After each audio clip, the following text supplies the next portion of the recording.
Assalamualaikum warahmatullahi wabarakatuh. Perkenalkan, nama saya Fanti Veronica.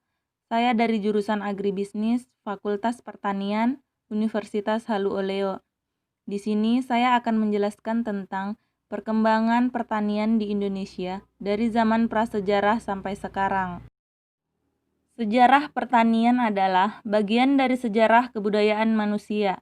Pertanian muncul ketika suatu masyarakat mampu untuk menjaga ketersediaan pangan bagi dirinya sendiri. Pertanian memaksa suatu kelompok orang untuk menetap dan dengan demikian mendorong kemunculan peradaban. Pada masa manusia purba dahulu, mereka memenuhi kebutuhan pangannya dengan cara mengumpulkan makanan yang ada di alam. Akan tetapi, lambat laun apa yang ada di alam, baik hewan maupun tumbuhannya mulai habis karena diburu manusia. Pola pikir mereka pun kemudian mulai berubah. Mereka tidak hanya mengumpulkan, tetapi juga mulai berusaha untuk menghasilkan sumber makanan itu.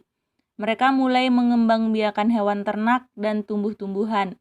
Mereka yang pada awalnya hidup secara nomaden atau berpindah-pindah, kini mulai menetap dalam suatu lingkungan atau semi-nomaden.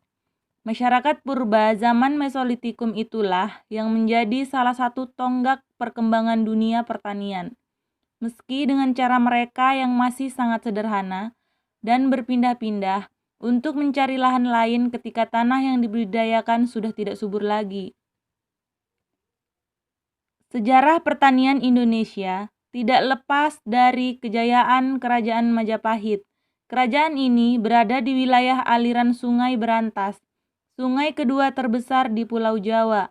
Lokasi ini juga dekat dengan muara Sungai Bengawan Solo. Lokasinya yang berada di aliran sungai membuat penduduk di masa Kerajaan Majapahit menggantungkan hidupnya di bidang pertanian. Hampir semua bekerja sebagai petani. Majapahit memiliki sektor pertanian yang kuat karena menghasilkan padi dalam jumlah yang besar. Produksi padi ini dihasilkan di lembah Sungai Berantas dan Solo yang sangat subur. Padi kemudian diangkut dengan kapal ke muara di dekat Trowulan. Bukti bahwa sejarah pertanian sudah ada sejak zaman kerajaan yaitu adanya relief di dinding Candi Borobudur dan Candi Prambanan yang menggambarkan kegiatan pertanian. Pertanian pada masa penjajahan. Selain beras, komoditas pertanian Indonesia lainnya adalah rempah-rempah. Maka tak heran bangsa Eropa begitu menginginkan rempah-rempah khas Nusantara. Bahkan datangnya Belanda ke Indonesia tidak lain untuk mengincar rempah-rempah dan melakukan monopoli perdagangan melalui kongsi dagangnya. Di era Hindia Belanda tahun 1830, Gubernur Jenderal Johannes van den Bosch mengeluarkan sistem tanam paksa. Ia mewajibkan setiap desa menyisihkan sebagian tanahnya untuk ditanami pedagang ekspor, khususnya kopi, tebu, dan teh. Hasil tanaman ini akan dijual kepada pemerintah kolonial dengan harga yang sudah dipastikan dan hasil panen diserahkan kepada pemerintah kolonial. Penduduk desa yang tidak memiliki tanah harus bekerja 75 hari dalam orientasi pada kebun milik pemerintah yang menjadi semacam pajak. Namun, sistem tanam paksa mendapat kecaman-kecaman dari kaum liberal di Eropa. Pemerintah Belanda sistem tanam paksa itu. Namun, pelaksanaan penghapusannya dijalankan secara berangsur-angsur.